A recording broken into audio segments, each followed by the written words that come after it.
Boker Tov, mes amis. Boker Tov. Sorot Tovo, des bonnes nouvelles, Bezrat Hashem. Donc n'oubliez pas, Rabbi Cédric, Parashat Haman, hein. Faut pas oublier aujourd'hui, attention à toi. Rabbi Menachem Mendel de Riminov. En plus, Parler de lui, en plus, c'est le. Salé, il a dit que prononcer son nom, Prononçons c'est son nom. là déjà. Emet. Donc c'est le. Menachem Mendel de Riminov, celui qui a instauré la Parashat Haman.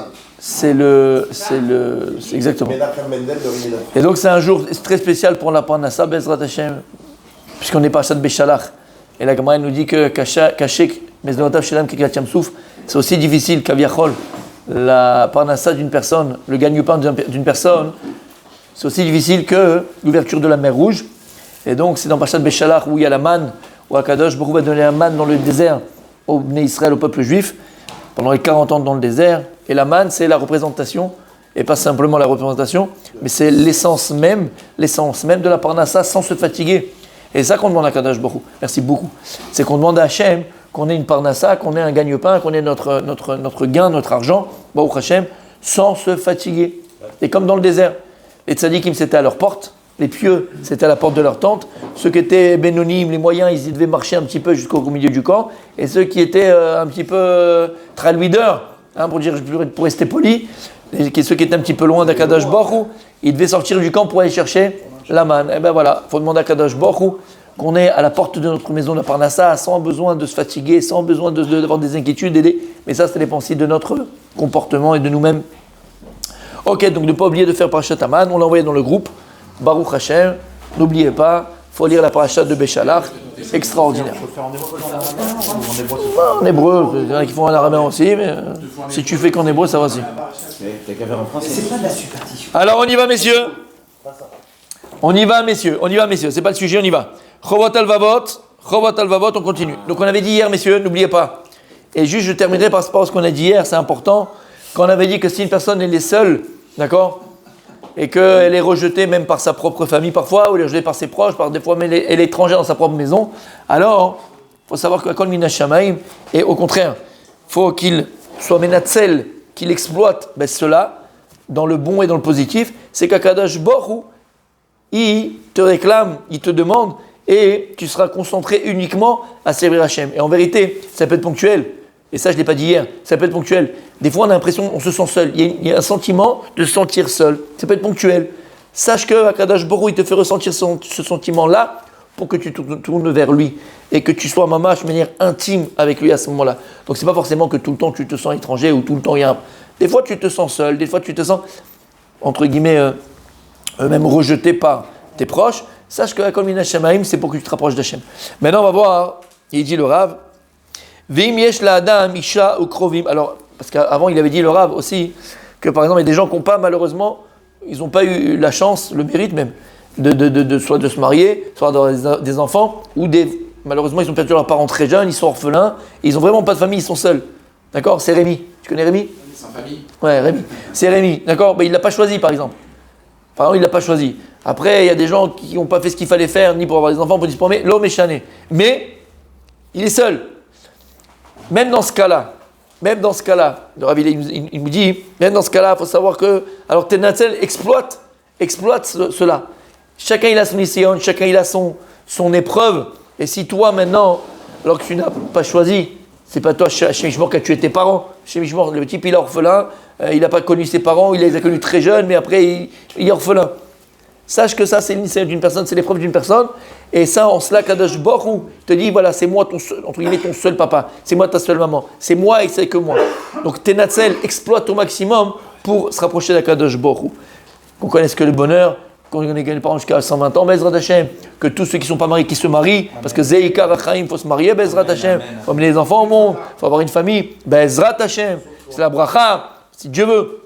Aval, même dans un cas comme ça, sache qu'il y a toujours Akadosh Baruch Hu, et c'est cette relation que tu fais avec Akadosh Baruch Hu. Maintenant, il dit le Rav, écoutez bien. Vim yesh la adam, isha ou krovim. Maintenant, si Baruch Hashem, quelqu'un il est béni par cela, et donc il a une femme, il a des enfants, il a des proches. Oavim voivim, il a des gens qu'il aime et des gens qu'il n'aime pas. Iftach be'elokim shiyatzil oto me'ayegia v'aticha shem gormim lo. Il faut avoir bitachon b'Hashem, il faut avoir confiance en Akadosh Baruch Hu. savez combien j'ai rencontré de Bachorim, de jeunes hommes, jeunes garçons qui étaient à la Yeshiva et qui étudiaient vraiment, d'accord, qui étaient vraiment amoureux de la Torah, vraiment étudier la Torah, vraiment entièrement investis dans la Torah. Et quand il arrivait le moment de se marier, Béhémet, la première angoisse qu'ils avaient, c'est de se dire, mais attends, je me marie, mais je ne pourrais pas étudier comme j'étudiais avant. Là, maintenant, il y a une famille, et maintenant, il y a des trucs, il faut s'occuper, il y a les enfants. Là, je suis à la yeshiva, je suis tranquille, j'ai rien sur le dos. Jusqu'à 3h du matin, je peux étudier, le matin, j'étudie, le soir, j'étudie. Je suis libre pour étudier, je suis libre pour Avodat Hashem. Une fois, il y a un bachor qui est venu voir le Chazon Ish. Voilà le Chazon Ish, avec la même angoisse. Il lui a dit, Rabbi, Bémet, ben je sais que c'est important de se marier, mais je suis à la yeshiva, je suis au Gan Eden. C'est un vrai bachor, quelqu'un de très sérieux. Je suis au Gan Eden. Je me lève le matin, j'ai fait ma tefila, après direct j'étudie. Je suis au Gan Eden. Je sais qu'après ça va être machin, et la femme, et les enfants, et les trucs. C'est plus pareil, c'est plus le même temps. Et le Chazon Ish, il lui a répondu, il lui a dit, mon fils, tout ce que tu as fait jusqu'à maintenant, c'est théorique. Le jour où tu te marieras, ça sera dans la pratique. Ça veut tout dire. Parce que un militaire, il ne gagne pas les galons à l'entraînement. Il gagne les galons sur un champ de bataille. Alors tu t'entraînes pour pouvoir être sur le champ de bataille et prouver ta bravoure, prouver ton courage, prouver ton intelligence, prouver ta force. À l'entraînement, tu ne gagnes pas de médaille, Habibi. C'est ce qu'il lui a dit en vérité, le Chazon Ish. C'est vrai, tout est beau, tout est extraordinaire, on est bien, j'ai pas de soucis, je mange, je bois, je dors, je joue, je vais, je truc. J'ai pas de responsabilité. Mais Habibi, tout ça c'est théorique, tout ça. Ça c'est théorique. C'est pas sur ça que tu seras jugé. C'est maintenant que tu vas prendre des responsabilités. Et très souvent, après, c'est pas un clal, hein, c'est pas une généralité, mais très souvent, lorsque, que ce soit un garçon, mais une fille, mais surtout les garçons, mais même les filles, mais surtout sur les garçons, quand il est hésitant, je sais pas, mais ça fait 3 ans que tu es avec elle. Elle attend que ça. Ça y est, combien tu veux? Tu as tout regardé, tu as tout vu, tu as tout. D'accord, ok. Qu'est-ce que t'attends? Oui, je sais pas encore. En vérité, qu'est-ce qu'il fuit le type? Il fuit les responsabilités. Parce que quand on est copain-copine, d'accord? C'est le self-service. Là, elle se donne à corps à 100 pour toi, c'est self-service, comme à la tirette, comme dirait l'autre. Hein. C'est tranquille, il n'y a aucun inconvénient. D'abord, tu es dans la Avera, extraordinaire, magnifique, etc. Il est avec toi, il te fait tout ce que tu veux, il est là pour toi. Tu es vu, je sais pas vraiment. Deuxièmement, non, mais même avec elle, il n'y a pas d'inconvénient. Aucune contrainte, parce que tu rentres le soir chez toi et rentres pas quand vous êtes à l'hôtel, mais d'accord, c'est compris. Donc vous faites vos histoires, tu kiffes, tu machin. T'as aucun inconvénient. Mais au moment où tu vas dire c'est bon, bon allez, on se marie, on passe sous la choupa, mais c'est là où les galères elles commencent. À quoi ça sert? Elle, son caractère il va changer, tu sais pas pourquoi, tout d'un coup maintenant c'est plus la même. C'est plus la même. Parce qu'avant elle avait peur de te perdre, mais maintenant comme tu es sous la choupa, donc tu n'es plus attaché, donc maintenant elle peut se permettre plein de choses qu'elle ne se permettait pas avant. Après elle veut tout de suite un gosse et toi tu voulais faire le tour du monde. Après il y a le gosse qui arrive et toi, laisse-moi tranquille. Le contrat, c'est pas la même chose. Ça s'appelle comment, mon tzaddik? De l'immaturité. Quelqu'un d'immature. Eh ben, il pense à sa pomme. Quelqu'un d'immature, il pense à... Il est juste dans la théorie. Et quelqu'un de mature, il est dans la pratique. Alors c'est vrai, c'est des responsabilités. C'est vrai que c'est des contraintes. C'est vrai que des fois, c'est des angoisses. Des fois, c'est un travail. C'est vrai que c'est tout ça. Hier, j'étais au mariage de ma nièce, Baruch Hashem. Et il y avait plein de petits jeunes de Beit Vegan. Quand j'étais à Beit Vegan, j'avais la synagogue, et c'est des jeunes qui venaient à la synagogue, c'est des jeunes que j'ai vu grandir de bébé jusqu'à... Et on a une attache unique, c'est pour la vie, c'est des choses que tu vis des fois avec des gens, comme avec vous, c'est pour la vie, Bezrat Hashem. Quoi qu'on fasse, quoi qu'il arrive, quoi que chacun il est... C'est pour la vie, c'est des choses très fortes qu'on vit. C'est pour la vie, maman, je vais mettre. Non mais c'est vrai, c'est la vérité. Voilà, je suis pas là-bas, mais c'est comme si on ne s'est jamais quitté, c'est extraordinaire. Bref, et à un moment donné, on était dehors, il y avait tous ces petits jeunes qui étaient comme ça et tout ça. Et on a commencé, parce qu'il y en avait un qui m'a présenté sa copine. Plus exact. D'accord. Et il y avait le père qui était juste avant, j'avais vu, mais il m'a dit, regarde, c'est des choses, il faut qu'il se marie, bref. Moi, j'aime pas faire ça, mais l'homme est chané. D'accord. Mais pas comme ça, quoi. En tout cas, pas parce que le père, machin, ça marche jamais quand c'est comme ça. Dans tous les cas de figure, ça marche pas jusqu'à demain matin. Non, voilà, pas sous la pression, ça après, comme ça, fonction naturelle. L'homme est chané, donc il y avait une avec sa copine, d'accord. L'autre avec ça, c'était hyper sympathique. Et on a parlé, et vraiment, on a parlé du mariage. On parlait du mariage. Et j'ai parlé de ça, c'est marrant parce qu'on on a parlé de ça. Et il a dit, mais attends, mais quand je vois mes parents, et c'est la vérité, mais mes enfants c'est pareil, quand nos enfants ils nous voient, mais ça les dégoûte du mariage. Non, ils ont le droit d'être, entre guillemets, hein, moi j'ai toujours l'extrême, t'as compris ce que je veux dire. D'accord. Mais quand ils nous voient, les machins, les trucs, d'accord. Je sais pas si ça donne envie. Je sais pas si on donne envie vraiment, entre guillemets, à nos enfants, tu comprends. Tu te dis, il n'y a pas que ça, d'accord. Bref. Et on parlait de tout ça. Et je leur expliquais, il y a beaucoup de garçons, voilà, les filles, elles voulaient toutes que ça aille plus vite et que ça y est, qu'on passe sur la choupa. Et c'est les garçons, tu vois. Oui, mais regarde, maintenant, pourquoi... il m'a dit, mais pourquoi vous voulez que je me... Elle était là, pourquoi vous voulez que je me marie? Et en fait, je me suis permis de dire ce que je dis maintenant, parce que pour que la fille, elle comprenne, quoi. Il a raison, c'est un self-service. Bah oui, quoi. Ah bien sûr, quand il a besoin de toi, t'es là, voilà. Après, pourquoi il va entrer dans la galère? C'est aussi de vos fautes, les filles. C'est aussi de vos fautes. Si c'est self-service 4 sur 24, 7 jours sur 7 jours sur 7, open bar, pourquoi tu veux que le gars il se marie? Pourquoi tu veux qu'il... Non mais je suis sérieux, pourquoi tu veux qu'il s'engage? Il a que le positif du truc, sans les galères. Et en plus, avant le mariage, comme je t'ai dit, elle est hyper sympathique parce qu'elle a peur qu'il se barre ou tu le démarres, hyper gentille, hyper avenante, hyper bienveillante. Il n'y a pas la belle-mère, il n'y a rien, il n'y a que du kiff. C'est compliqué. Donc si toi maintenant en tant que... Comment? Elle était rouge, c'est pas grave, d'accord. mais tu comprends? Non, ils comprennent, t'es des jeunes, ils sont dans ce truc, machin, c'est hyper sympathique, c'est magnifique parce que vraiment c'est des vraies questions. C'est pas des gens teubés avec qui tu parles des idiots ou des machins, c'est des gens intelligents, entre guillemets intelligents, bon bref, on s'est compris. Mais c'est des gens, voilà, ils veulent avancer, ça les intéresse, mais pour dire quoi? Parce qu'encore une fois, un garçon qui s'engage pas, c'est un manque de maturité. C'est un manque, et je vais expliquer, c'est un manque de maturité. T'es uniquement dans la théorie. T'es uniquement dans la théorie, t'es pas dans la pratique. Et c'est vrai que quand tu rentres sous la choupa, à Kol Bigdusha Betahara, tout est fait comme il faut. À ce moment-là, qu'est-ce qui rentre en jeu? Qui c'est qui rentre en jeu? Le Yetzeratov, mon tzaddik. Bien sûr. Mais le Yetzeratov, il n'est pas intéressant. Parce que le Yetzeratov, il me dit, il faut le mikvé, il faut 15 jours que tu la touches pas, il faut ça, il faut le respect, il faut les fleurs le Shabbat, il faut le machin. Non, avant c'est Yetzerara. Avant c'est Yetzerara. Et Yetzerara, c'est le meilleur pote que tu peux avoir dans ta vie. Il va t'arranger la Havera tranquille, il va t'arranger l'heure tranquille, il va t'arranger la fille tranquille, il va tout t'arranger. Yetzerara, c'est notre meilleur ami. Il est tranquille, il va t'arranger tout comme il faut. Dès que c'est Yetzeratov, quelle galère, mais pourquoi? Ben oui, Yetzeratov, c'est faire les choses carrées, les choses comme il faut. C'est compliqué, c'est difficile. Faut le respect, faut l'amour, faut la tendresse, faut l'écoute, faut le machin. Laisse-moi tranquille, qu'est-ce que ça à foutre? Open bar. Ils sont pas très loin, Yetzeratov. Ben Vadaï, des fois, mais on se trompe d'ailleurs. On se trompe de costume. Bref, t'as compris ce que ça veut dire? Il a fait mal. Alors il dit comme ça. Donc si maintenant Kadosh Baruch Hu t'a donné le cadeau d'avoir une femme, le cadeau d'avoir des enfants, le cadeau d'avoir une famille, alors c'est vrai, c'est beaucoup de tira, c'est beaucoup de... Responsabilité. Non, tira. Engagement. Tira.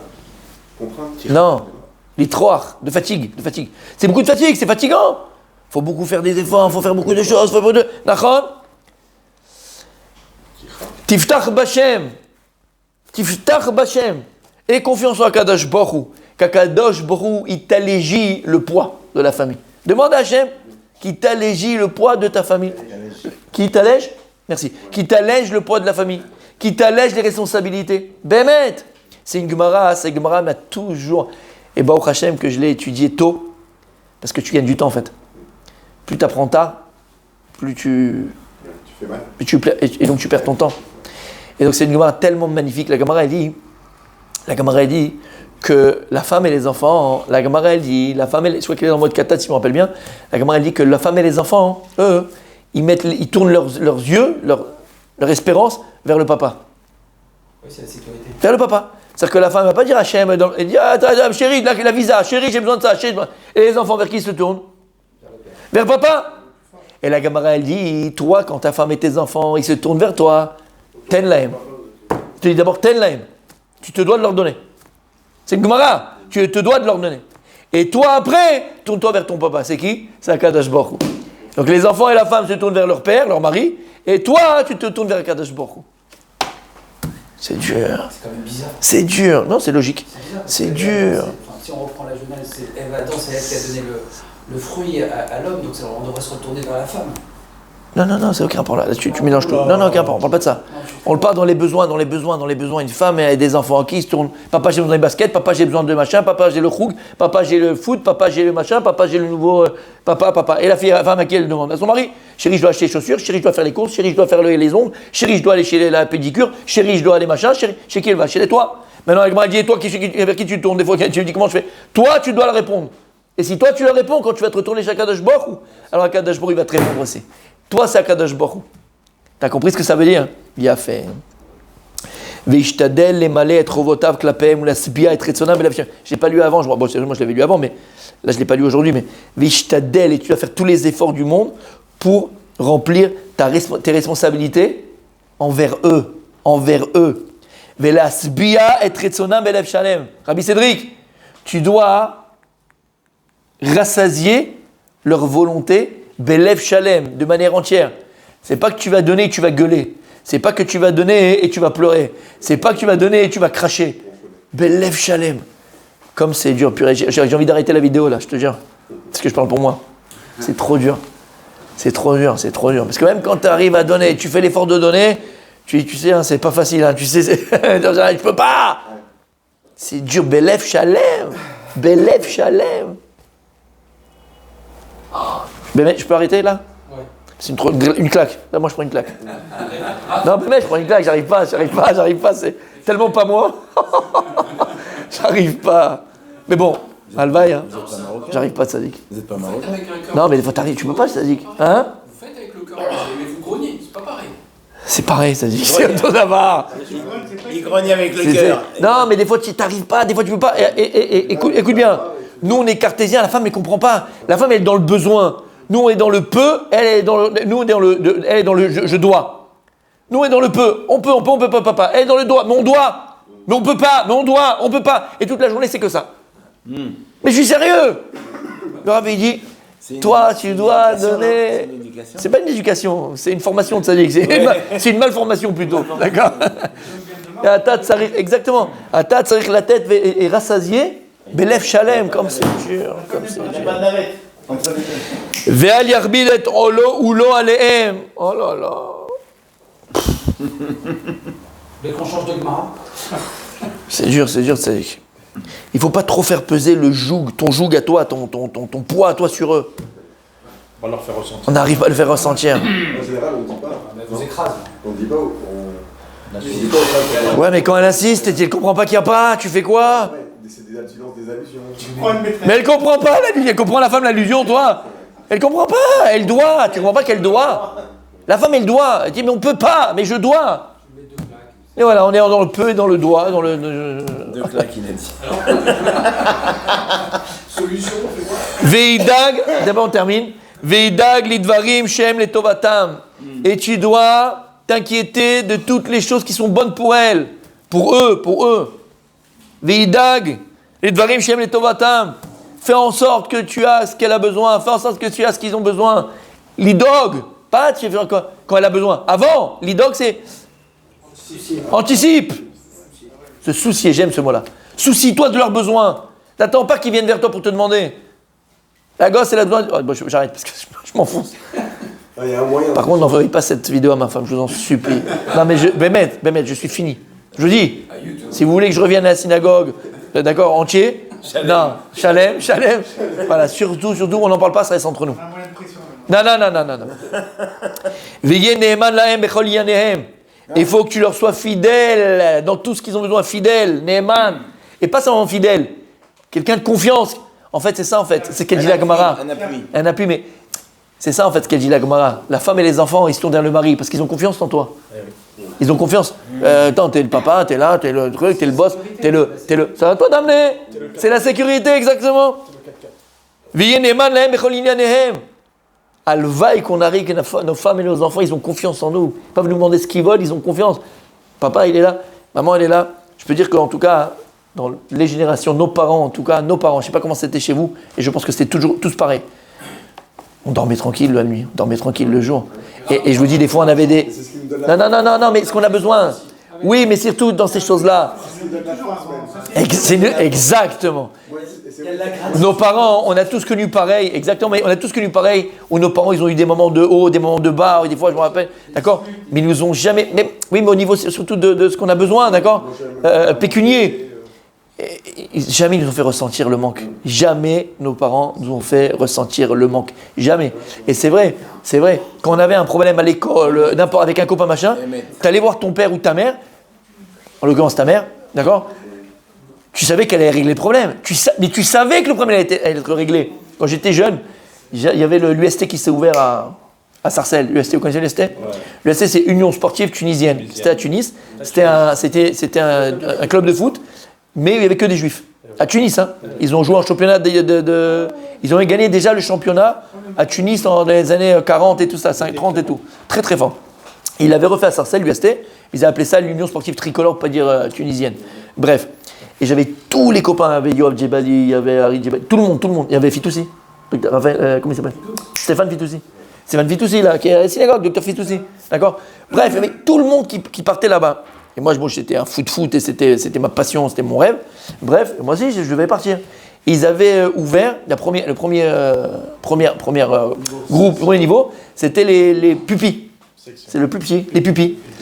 Et moi, j'ai voulu m'inscrire et tout ça.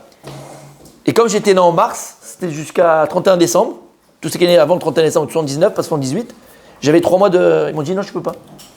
Je suis rentré, je pleurais. Moi, je me voyais déjà à Coupe du Monde, tu sais, t'as machin, t'as 13 ans, 14 ans. Mais non, mais c'était un rêve pour moi. Et tous mes copains, on était avec tous là-bas. Je suis rentré à la maison, je dis à ma mère, je peux pas, maman, machin, on va trouver une solution. Et tout. Ma mère, elle m'a dit ça, on va trouver une solution. Je savais que j'allais jouer dans l'équipe. Elle a appelé, le président, c'était le père de, comment elle s'appelle ? De Fitoussi. Jeannot Fitoussi, exactement. Non. Elle l'a appelé. Pas Fitoussi. Non, Jeannot. Elle s'appelle Fitoussi maintenant, mais... On l'appelait Xureb, avec sa moustache. Ah. Chaim. Brami. Jeannot Brami. Bref. Et ma mère, elle l'appelle comme ça et tout.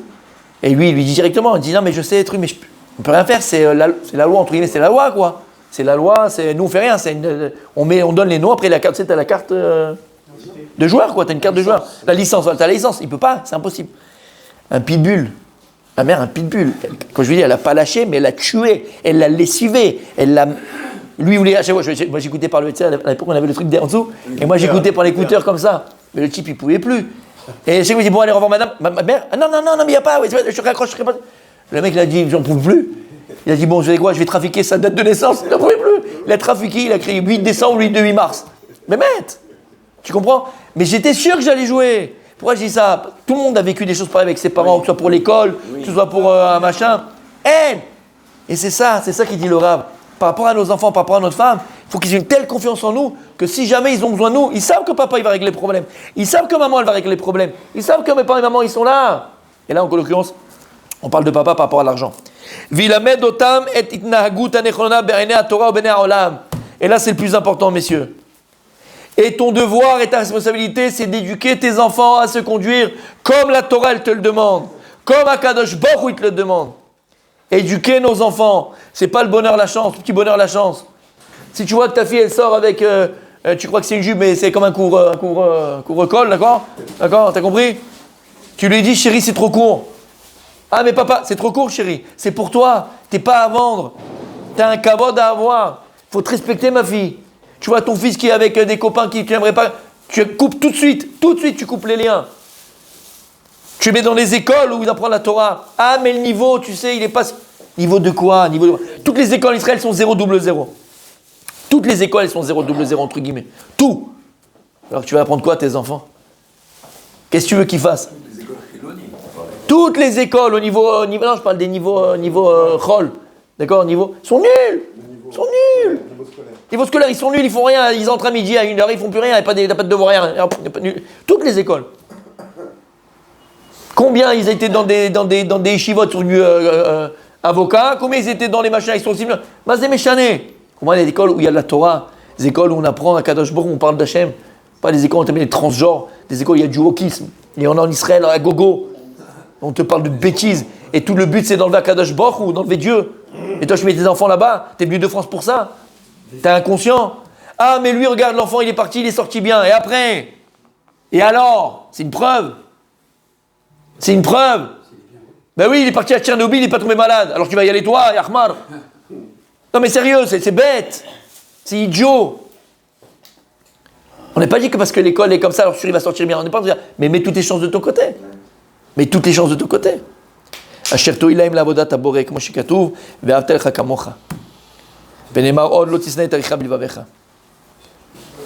Continue demain. Continue demain. Ça suffit là.